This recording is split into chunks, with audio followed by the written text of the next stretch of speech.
Kerinduan segala zaman, bab 10, Suara di Padang Belantara.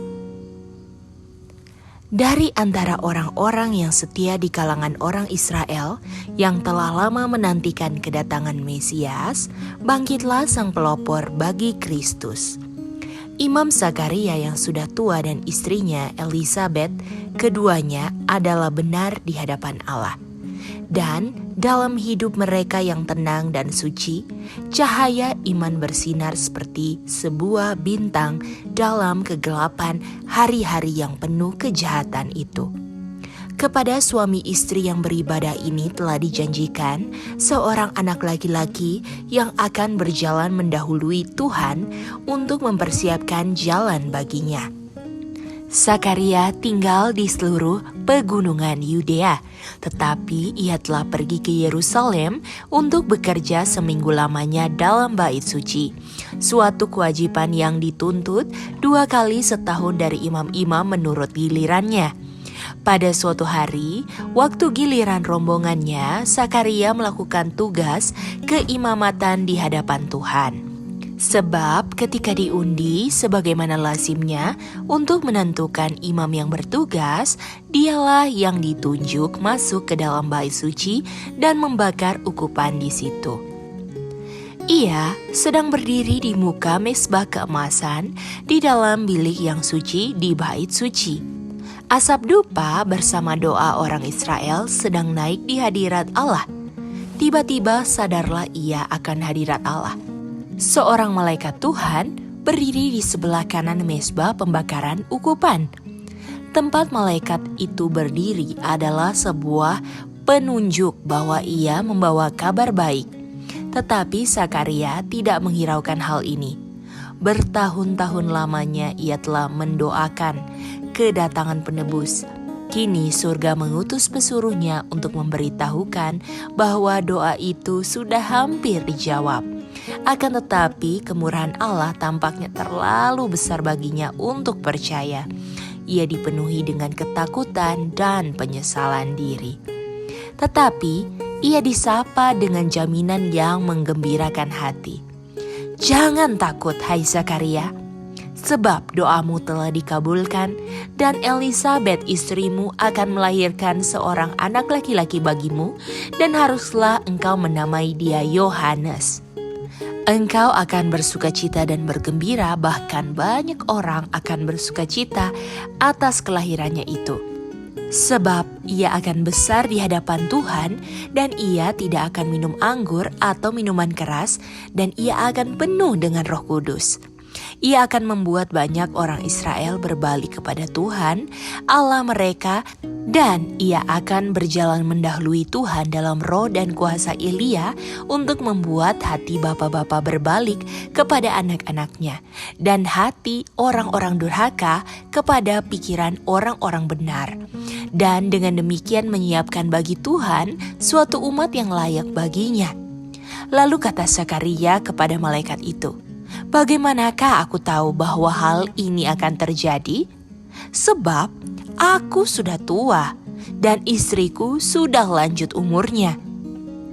Zakaria tahu betul bagaimana kepada Abraham di masa tuanya telah dikaruniakan seorang anak, sebab ia percaya bahwa ia yang telah berjanji itu setia adanya. Tetapi seketika lamanya imam yang sudah tua itu mengalihkan pikirannya ke arah kelemahan kemanusiaan, ia lupa bahwa apa yang telah dijanjikan Allah, ia sanggup melaksanakannya. Alangkah besarnya perbedaan antara sifat kurang percaya ini dengan iman yang polos dan indah dari mana gadis Nazaret itu yang jawabnya terhadap pemberitahuan ajaib dari malaikat itu ialah, sesungguhnya aku ini adalah hamba Tuhan.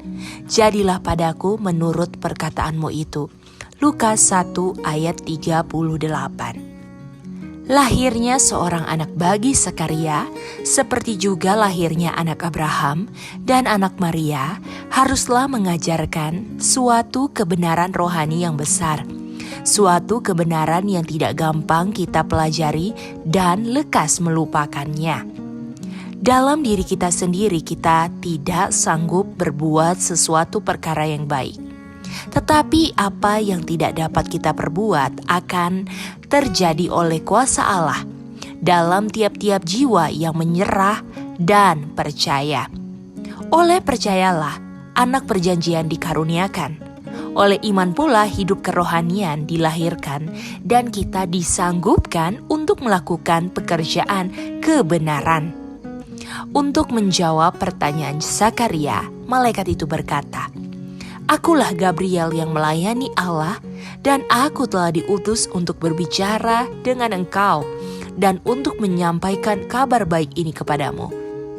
500 tahun sebelumnya, Gabriel sudah memberitahu kepada Nabi Daniel masa nubuatan yang berlangsung hingga kedatangan Kristus. Pengetahuan bahwa akhir masa ini sudah dekat telah menggerakkan Zakaria untuk mendoakan kedatangan Mesias itu. Kini, justru utusan yang telah menyampaikan nubuatan itu sudah datang untuk mengumumkan kegenapannya. Perkataan malaikat Gabriel itu, "Akulah Gabriel yang melayani Allah," menunjukkan bahwa ia menduduki suatu jabatan yang amat terhormat di istana surga. Ketika ia datang dahulu membawa kabar kepada Daniel, ia berkata, "Tidak ada satupun yang berdiri di pihakku dengan tetap hati melawan mereka kecuali Mikael Kristus pemimpinmu itu." Daniel 10 ayat 21. Tentang Gabriel, juru selamat berfirman dalam Wahyu bahwa disuruhnya malaikatnya menyatakan dia kepada Yohanes hambanya. Wahyu 1 ayat 11.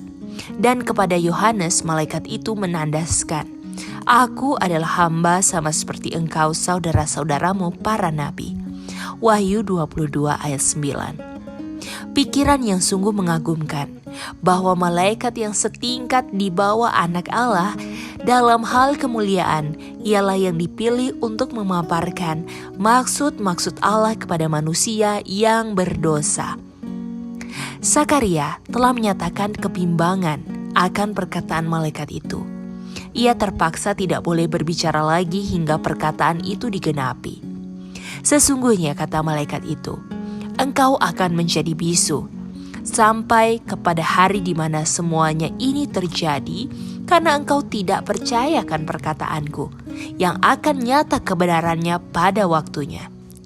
Adalah kewajiban imam dalam upacara ini untuk melayangkan doa pengampunan dosa orang banyak dan bangsa itu, serta kedatangan Mesias. Tetapi ketika Zakaria mencoba hendak melakukan ini, sepatah kata pun tidak dapat diucapkannya. Setelah keluar hendak mendoakan orang banyak, ia memberi isyarat kepada mereka sebab ia tetap bisu. Mereka sudah menunggu lama dan sudah mulai merasa agak khawatir, jangan-jangan ia sudah dibinasakan oleh hukuman Allah. Tetapi ketika ia keluar dari bilik yang suci, wajahnya bersinar-sinar dengan kemuliaan Allah. Dan mengertilah mereka bahwa ia telah melihat suatu penglihatan di dalam bait suci. Zakaria memberitahukan kepada mereka dengan isyarat apa yang telah dilihat dan didengarnya.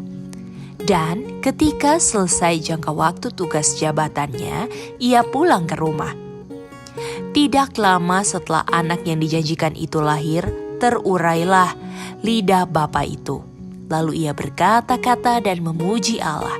Maka ketakutanlah semua orang yang tinggal di sekitarnya. Dan segala peristiwa itu menjadi buah tutur di seluruh pegunungan Yudea. Dan semua orang yang mendengarkannya merenungkan dan berkata, "Menjadi apakah anak ini nanti?" Semuanya ini mengandung maksud untuk menaruh perhatian kepada kedatangan Mesias, yang untuk itu Yohanes harus menyediakan jalan.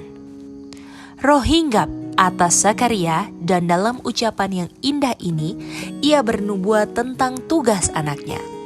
"Dan engkau, hai anakku, akan disebut Nabi Allah yang Maha Tinggi, karena engkau akan berjalan mendahului Tuhan untuk mempersiapkan jalan baginya, untuk memberikan kepada umatnya pengertian akan keselamatan yang berdasarkan pengampunan dosa-dosa mereka, oleh rahmat dan belas kasihan dari Allah kita, dengan mana Ia akan melawat kita untuk menyinari mereka yang diam dalam kegelapan dan dalam naungan maut, untuk mengarahkan kaki kita kepada jalan damai sejahtera. Adapun anak itu bertambah besar dan makin kuat rohnya, dan ia tinggal di padang gurun sampai kepada hari ia harus menampakkan diri kepada Israel. Sebab ia akan besar di hadapan Tuhan, dan ia tidak akan minum anggur atau minuman keras, dan ia akan penuh dengan Roh Kudus. Allah telah memanggil anak Sakaria itu untuk melakukan pekerjaan yang besar, yang terbesar yang pernah diamanatkan kepada manusia. Untuk dapat melaksanakan pekerjaan ini, ia mesti bekerja bersama-sama dengan Tuhan. Maka Roh Allah akan menyertai dia kalau ia memperhatikan petunjuk malaikat itu. Yohanes harus tampil sebagai utusan Yahweh untuk membawa terang Allah kepada manusia. Ia wajib memberikan suatu tujuan yang baru bagi pikiran mereka. Ia wajib menekankan ke dalam pikiran mereka kesucian tuntutan-tuntutan Allah dan keperluan mereka akan kebenarannya yang sempurna itu. Seorang utusan semacam itu haruslah suci. Wajiblah ia merupakan suatu bait suci untuk tempat kediaman Roh Allah. Untuk dapat menjalankan tugasnya itu, wajiblah ia memiliki badan yang sehat dan tenaga pikiran serta rohani yang kuat. Itulah sebabnya perlu baginya mengendalikan selera dan nafsunya. Ia mesti sanggup mengendalikan segala kuasanya sedemikian rupa hingga ia dapat berdiri di antara manusia dengan tidak tergoncang oleh keadaan di sekelilingnya, seperti bukit-bukit batu dan gunung-gunung di padang belantara. Pada zaman Yohanes Pembaptis, keserakahan terhadap kekayaan dan cinta akan kemewahan dan pertunjukan sudah merajalela. Kepelesiran cabul, pesta-pesta, dan minum-minum sedang menimbulkan penyakit-penyakit badani serta kemerosotan, menumpulkan pengertian rohani, dan mengurangi daya rasa terhadap dosa. Yohanes harus berdiri sebagai seorang pembaru. Oleh hidupnya yang bertarak dan pakaiannya yang sederhana, ia harus mengecam segala keterlaluan yang terjadi pada zamannya. Itulah sebabnya petunjuk-petunjuk diberikan kepada orang tua Yohanes, sebuah pelajaran pertarakan oleh seorang malaikat dari singgasana surga. Pada masa kanak-kanak dan masa mudalah tabiat paling mudah mendapat kesan. Kuasa pengendalian diri sendiri haruslah dimiliki pada masa itu. Di sekitar perapian dan meja makan keluarga, pengaruh-pengaruh diberikan, yang hasilnya akan tahan selama-lamanya bagaikan saman yang kekal. Lebih daripada bakat yang mereka miliki, segala kebiasaan pada masa kanak-kanak menentukan apakah seseorang akan menang atau kalah dalam peperangan kehidupan. Masa mudalah masa menabur. Masa ini menentukan jenis panen bagi kehidupan ini dan bagi kehidupan yang akan datang.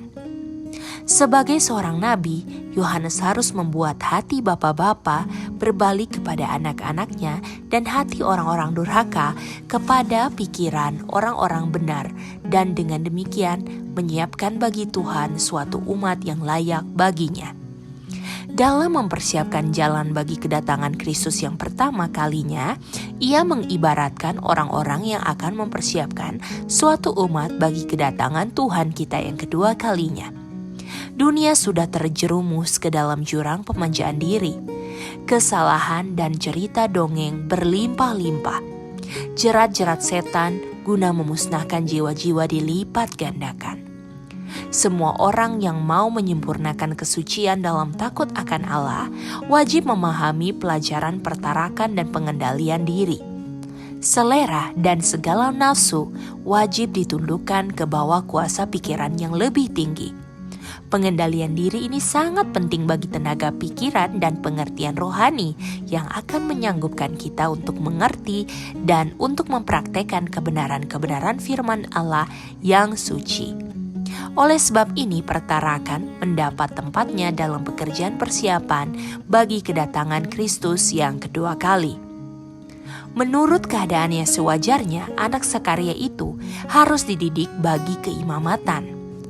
Akan tetapi, pendidikan di sekolah rabi-rabi pasti akan menjadikan dia tidak cocok untuk pekerjaannya. Allah tidak menyuruh dia pergi kepada guru-guru agama untuk belajar bagaimana menafsirkan Alkitab.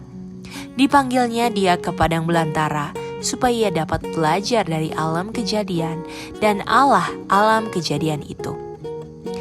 Di suatu daerah yang sunyi ia tinggal, di antara bukit-bukit yang tandus, jurang-jurang yang dalam, dan gua-gua batu. Tetapi adalah kemauannya sendiri untuk meninggalkan segala kesenangan dan kemewahan hidup demi disiplin yang keras di padang belantara. Di sana keadaan di sekelilingnya cocok bagi kebiasaan-kebiasaan sederhana dan penyangkalan diri. Dalam keadaan tidak terganggu oleh keramaian dunia, ia dapat mempelajari pelajaran-pelajaran dari alam kejadian, dari wahyu dan dari Allah. Perkataan malaikat kepada Sakaria itu telah sering diulangi kepada Yohanes oleh ayah bundanya yang beribadah itu.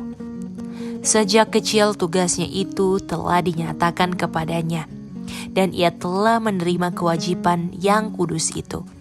Baginya kesunyian padang belantara itu merupakan suatu tempat menjauhkan diri dari masyarakat di mana kecurigaan, sikap kurang percaya, dan perjabulan yang sudah hampir merata.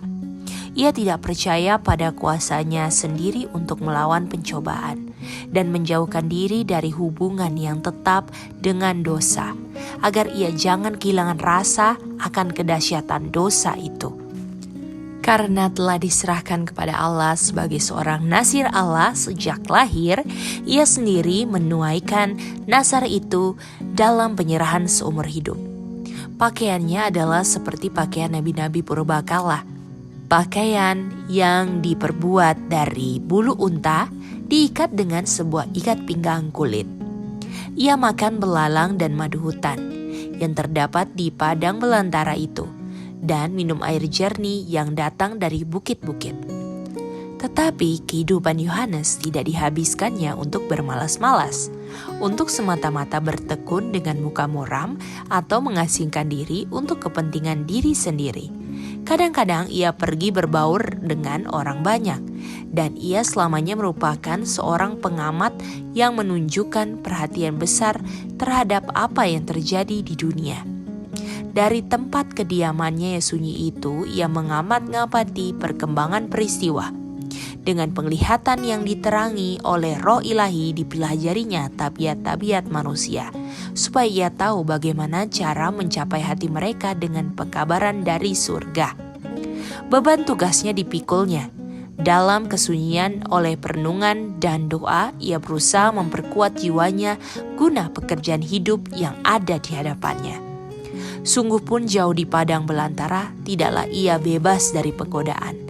Sedapat-dapatnya ia menutup setiap jalan yang dapat dimasuki oleh setan, namun ia masih juga diserang oleh penggoda itu. Tetapi pandangan rohaninya terang, ia telah mengembangkan tenaga dan keputusan tabiat, maka dengan pertolongan Roh Kudus ia sanggup mengenal bujukan setan dan melawan kuasanya. Yohanes mendapat sekolah dan tempat pemukiman di padang belantara. Sebagaimana halnya dengan Musa dahulu kala, di antara pegunungan Midian, ia dikelilingi oleh hadirat Allah serta dikelilingi dengan tanda-tanda kuasanya. Bukanlah nasibnya untuk tinggal sebagaimana halnya dengan pemimpin besar Israel itu dahulu kala di tengah-tengah kesunyian pegunungan yang hebat dan mulia. Tetapi di hadapannya adalah gunung-gunung Moab di seberang Yordan yang berbicara tentang Dia yang telah mendirikan gunung-gunung itu serta memperlengkapinya dengan kekuatan. Pemandangan alam yang suram dan ngeri di tempat kediamannya di padang belantara itu dengan jelas melukiskan keadaan Israel, kebun anggur Tuhan yang subur itu sudah menjadi padang gurun yang sunyi. Tetapi di atas padang gurun itu langit melengkung terang dan indah. Awan-awan yang berkumpul gelap dengan badai dilengkungi dengan pelangi perjanjian. Demikianlah, di atas keinaan Israel bersinarlah kemuliaan kerajaan Mesias yang telah dijanjikan itu. Awan murka dilingkupi pelangi perjanjian kemurahannya. Seorang diri pada waktu malam yang sunyi, ia membaca janji Allah kepada Abraham tentang benih yang tidak terhitung seperti bintang-bintang banyaknya. Cahaya fajar yang menyepu pegunungan Moab bercerita tentang Dia yang akan menjadi seperti fajar di waktu pagi, pagi yang tidak berawan.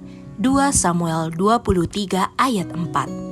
Dan dalam kegemilangan siang hari dilihatnya kemegahan kenyataannya, manakala kemuliaan Tuhan akan dinyatakan dan seluruh umat manusia akan melihatnya bersama-sama. Yesaya 40 ayat 5. Dengan yang roh segan namun penuh sukacita ia memeriksa dalam gulungan-gulungan surat nubuatan segala kenyataan tentang kedatangan Mesias. Benih perjanjian yang akan meremukkan kepala ular itu, Silo, pemberi damai itu, yang akan menampakkan diri sebelum seorang raja berhenti berkerajaan di atas tahta Daud. Kini waktunya sudah tiba. Seorang pemerintah bangsa Romawi bersemayam dalam istana di atas Bukit Sion. Oleh firman Tuhan yang pasti, Kristus itu pun sudah lahir. Gambaran Yesaya yang indah tentang kemuliaan Mesias menjadi pelajarannya siang dan malam. Pucuk dari akar Isai, seorang raja yang akan memerintah dalam kebenaran, menghakimi orang-orang lemah dengan keadilan, perteduhan terhadap angin dan tempat perlindungan terhadap angin ribut, naungan batu yang besar di tanah yang tandus. Israel tiada lagi akan disebut yang ditinggalkan suami, ataupun tanahnya yang sunyi, melainkan akan disebut oleh Tuhan yang berkenan kepadaku, yang tanahnya bersuami. Yesaya 11 ayat 4, 32 ayat 2, 62 ayat 4. Hati orang buangan yang kesunyian itu dipenuhi dengan penglihatan yang mulia. Ia memandang kepada raja itu dalam kemuliaannya, lalu diri pun dilupakan. Ia melihat kemuliaan kesucian lalu merasa dirinya tidak sanggup dan tidak layak. Ia sudah sedia untuk pergi sebagai utusan surga. Tiada gentar oleh kemanusiaan sebab ia telah memandang kepada Ilahi. Ia dapat berdiri tegak dan berani di hadapan raja-raja duniawi sebab ia sudah sujud di hadapan raja segala raja. Yohanes belum mengerti betul sifat kerajaan Mesias itu. Ia mengharap bahwa Israel akan dilepaskan dari musuh-musuh bangsanya. Tetapi kedatangan seorang raja dalam kebenaran dan penetapan Israel sebagai suatu bangsa yang suci merupakan tujuan harapannya yang besar itu.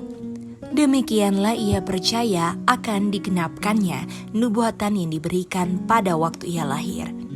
Dan mengingat akan perjanjiannya yang kudus, supaya kita terlepas dari tangan musuh dan dapat beribadah kepadanya tanpa takut dalam kekudusan dan kebenaran di hadapannya seumur hidup kita.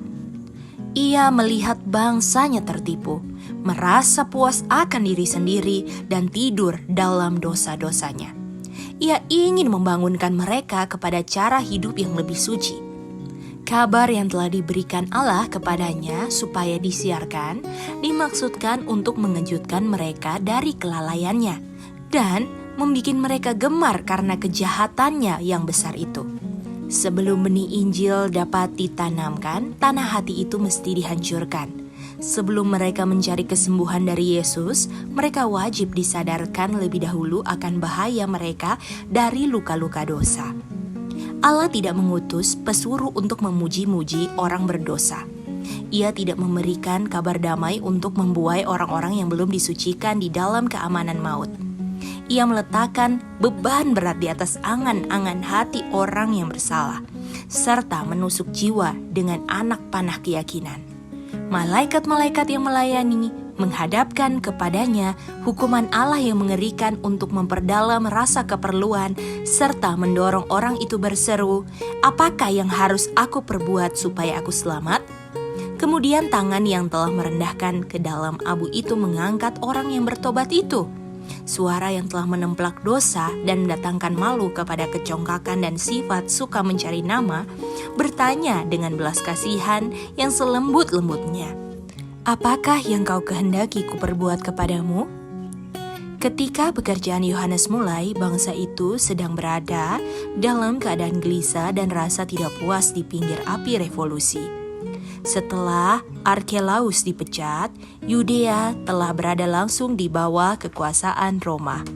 Kelaliman dan pemerasan yang dilakukan oleh gubernur-gubernur Romawi dan usaha mereka yang kuat dan tetap hendak memasukkan segala lambang dan kebiasaan kafir mengobarkan api pemberontakan yang telah dipadamkan dalam darah beribu-ribu pahlawan Israel.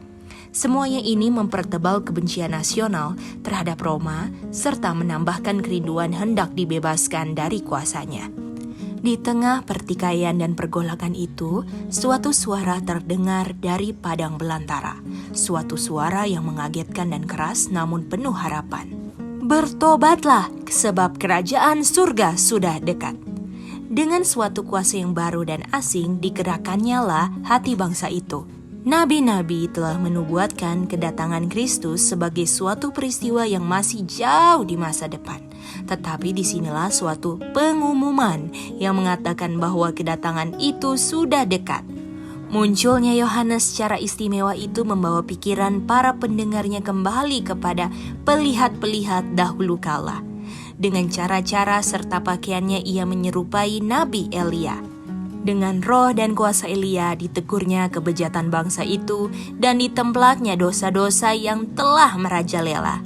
Perkataannya tegas, tajam, dan meyakinkan. Banyak orang percaya bahwa ialah seorang dari nabi-nabi yang bangkit dari antara orang mati. Seluruh bangsa itu tergerak hatinya. Berduyun-duyun orang pergi ke padang belantara. Yohanes memaklumkan kedatangan Mesias serta mengajak bangsa itu kepada pertobatan.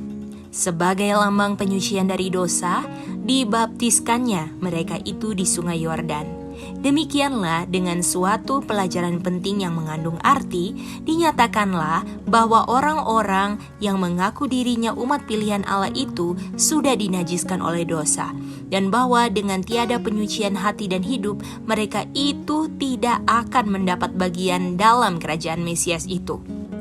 Penghulu-penghulu dan rabi-rabi, serdadu-serdadu, para pemungut cukai dan para petani datang untuk mendengar nabi itu.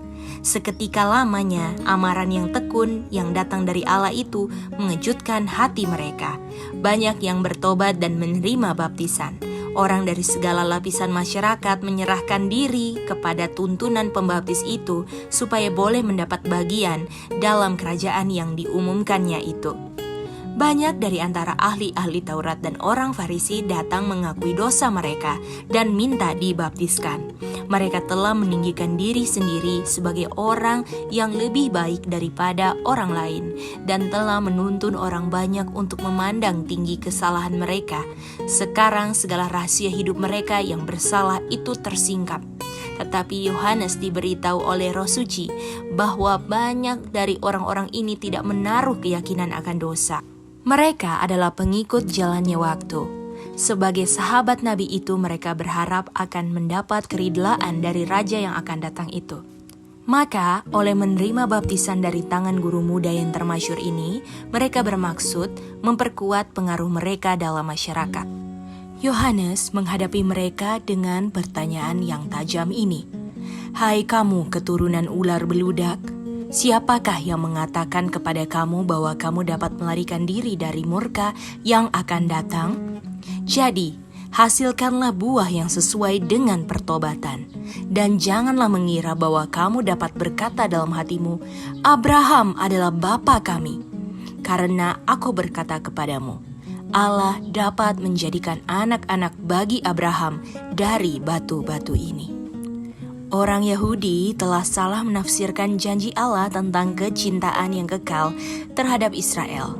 Beginilah firman Tuhan yang memberi matahari untuk menerangi siang, yang menetapkan bulan dan bintang-bintang untuk menerangi malam, yang mengharu biru laut sehingga gelombang-gelombangnya ribut. Tuhan semesta alam namanya.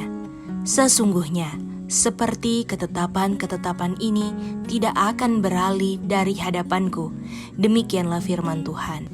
Demikianlah keturunan Israel juga tidak akan berhenti menjadi bangsa di hadapanku untuk sepanjang waktu. Beginilah firman Tuhan. Sesungguhnya, seperti langit di atas tidak terukur dan dasar-dasar bumi di bawah tidak terselidiki, demikianlah juga aku tidak akan menolak segala keturunan Israel, karena segala apa yang dilakukan mereka, demikianlah firman Tuhan. Yeremia 31 ayat 35-37. Orang Yahudi mengira karena mereka keturunan Abraham, mereka berhak atas janji ini, tetapi mereka mengabaikan syarat-syarat yang telah ditentukan Allah. Sebelum memberikan janji itu, Ia telah berfirman, Aku akan menaruh Tauratku dalam batin mereka dan menuliskannya dalam hati mereka. Maka aku akan menjadi Allah mereka dan mereka akan menjadi umatku. Sebab aku akan mengampuni kesalahan mereka dan tidak lagi mengingat dosa mereka. Yeremia 31 ayat 33 dan 34. Kepada suatu bangsa yang dalam hatinya hukumnya tertulis, kasih sayang Allah dipastikan. Mereka satu dengan Dia. Tetapi orang Yahudi telah memisahkan diri dari Allah karena dosa mereka menderita di bawah hukumnya. Inilah yang menyebabkan perhambaan mereka kepada bangsa kafir. Pikiran mereka sudah digelapkan oleh pelanggaran, dan oleh sebab pada waktu yang lalu Tuhan telah memberikan kepada mereka kasih sayang yang begitu besar, mereka memaafkan segala dosa mereka. Mereka memuji-muji diri dengan mengatakan bahwa mereka lebih baik daripada orang lain dan berhak mendapatkan berkat-berkat-Nya. Hal ini dituliskan untuk menjadi peringatan bagi kita yang hidup pada waktu di mana zaman akhir telah tiba. 1 Korintus 10 ayat 11. Betapa sering kita salah menafsirkan berkat-berkat Allah, serta memuji diri kita sendiri bahwa kita beroleh kasih sayang karena sesuatu kebaikan yang ada dalam diri kita. Allah tidak dapat melakukan bagi kita apa yang ingin dilakukan. Segala karunia-Nya telah digunakan untuk memperbesar kepuasan diri kita sendiri, serta untuk mengeraskan hati kita dalam keadaan kurang percaya dan dosa. Yohanes menandaskan kepada guru-guru Israel itu bahwa kecongkakan hati, sifat mementingkan diri, serta kebengisan mereka itu menunjukkan bahwa mereka adalah keturunan ular beludak. Suatu kutuk yang sungguh amat berbahaya bagi orang banyak, bukannya anak-anak Abraham yang adil dan penurut itu. Mengingat terang yang telah mereka terima dari Allah, mereka bahkan lebih jahat daripada orang kafir. Terhadap siapa mereka merasa diri sendiri jauh lebih tinggi. Mereka sudah melupakan batu yang daripadanya mereka telah dipahat dan lobang yang dari dalamnya mereka telah digali. Allah tidak bergantung pada mereka untuk melaksanakan maksud-Nya. Sebagaimana Ia telah memanggil Abraham keluar dari suatu bangsa kafir, demikian pula Ia dapat memanggil orang lain ke dalam pekerjaan-Nya. Hati mereka mungkin tampak tidak bernyawa sekarang ini, sama seperti batu-batu di padang belantara. Tetapi rohnya dapat menghidupkan mereka untuk melakukan kehendak-Nya, serta menerima kegenapan janji-Nya.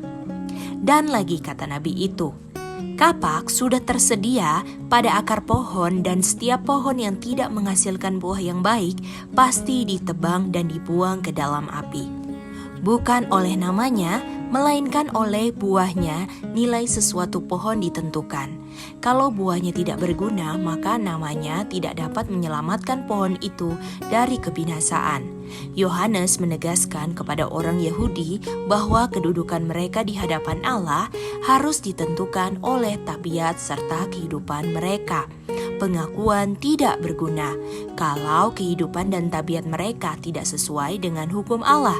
Mereka itu bukanlah umat-Nya. Akibat perkataannya yang menusuk hati itu, para pendengarnya diyakinkan. Mereka datang kepadanya dengan pertanyaan, "Jika demikian, apa yang harus kami perbuat?" Jawabnya, barang siapa mempunyai 2 helai baju, hendaklah ia membagikannya dengan yang tidak punya. Dan barang siapa yang mempunyai makanan, hendaklah ia berbuat juga demikian. Dan diberinya amaran kepada para pemungut cukai supaya jangan berlaku curang, dan kepada serdadu-serdadu supaya jangan melakukan kekerasan. Semua orang yang menjadi rakyat kerajaan Kristus, katanya, akan membuktikan adanya iman dan pertobatan. Kebaikan hati, kejujuran, dan kesetiaan akan tampak dalam kehidupan mereka. Mereka akan menolong fakir miskin dan membawa persembahan mereka kepada Allah. Mereka akan melindungi orang yang tidak mempunyai perlindungan, serta memberikan teladan kebajikan dan belas kasihan. Demikianlah para pengikut Kristus akan memberikan bukti akan kuasa Roh Suci yang mengubahkan itu. Dalam kehidupan sehari-hari, keadilan, kemurahan, dan kasih Allah akan kelihatan. Jika tidak demikian, maka mereka adalah seperti sekam yang dicampakkan ke dalam api. Aku membaptiskan kamu dengan air, kata Yohanes. Tetapi ia yang datang kemudian daripadaku lebih berkuasa daripadaku, dan aku tidak layak melepaskan kasutnya. Ia akan membaptis kamu dengan Roh Kudus dan dengan api. Matius 3 ayat 11. Nabi Yesaya telah menandaskan bahwa Tuhan akan membersihkan umatnya dari segala kejahatan mereka dengan roh yang mengadili dan yang membakar. Firman Tuhan kepada Israel ialah, Aku akan bertindak terhadap engkau. Aku akan memurnikan perakmu dengan garam soda dan akan menyingkirkan segala timah daripadanya. Yesaya 4 ayat 4 dan 1 ayat 25. Bagi dosa, di mana saja pun terdapat, Allah kita adalah api yang menghanguskan. Ibrani 12 ayat 29. Dalam diri semua orang yang menyerahkan kepada kuasanya, Roh Allah akan menghanguskan dosa. Tetapi kalau orang berpegang teguh kepada dosa, mereka akan menjadi satu dengan dosa. Maka kemuliaan Allah yang membinasakan dosa itu mesti membinasakan mereka. Yakub sesudah malam pergumulannya dengan seorang malaikat berkata, Aku telah melihat Allah berhadapan muka, tetapi nyawaku tertolong. Kejadian 32 ayat 30. Yakub telah melakukan suatu dosa yang besar dalam perlakuannya terhadap Esau, tetapi ia sudah bertobat. Pelanggarannya sudah diampuni dan dosanya dibasuh. Oleh sebab itu, ia pun sanggup melihat kenyataan hadirat Allah. Tetapi di mana saja manusia datang menghadap Allah, sementara dengan sengaja menyimpan kejahatan, mereka akan dibinasakan. Pada kedatangan Kristus yang kedua kali nanti, orang-orang jahat akan dihanguskan dengan nafas mulutnya, serta memusnahkannya kalau ia datang kembali. 2 Tesalonika 2 ayat 8. Cahaya kemuliaan Allah yang memberi hidup kepada orang benar justru akan membinasakan orang yang jahat. Pada zaman Yohanes Pembaptis, Kristus sudah hampir kelihatan sebagai seorang yang menyatakan tabiat Allah. Hadiratnya sendiri akan menyatakan kepada manusia dosa mereka. Hanya bila mereka itu mau dibasuh dari dosa, mereka dapat masuk ke dalam persekutuan dengan Dia. Hanya orang yang suci hatinya dapat tinggal di hadiratnya. Demikianlah pembaptis itu menyatakan pekabaran Allah kepada Israel. Banyak yang memperhatikan segala pengajarannya, banyak yang mengorbankan segala sesuatu agar dapat menurut. Banyak sekali orang yang mengikuti guru baru ini dari satu tempat ke tempat yang lain, dan tidak sedikit pula yang mengharap bahwa mungkin dialah Mesias itu. Tetapi ketika Yohanes melihat orang banyak itu berpaling kepadanya, dicarinyalah setiap kesempatan untuk mengarahkan iman mereka kepada Dia yang akan datang itu. Kerinduan segala zaman, bab 10, Suara di Padang Belantara, yang ditulis oleh Nabi Tuhan Ellen G. White.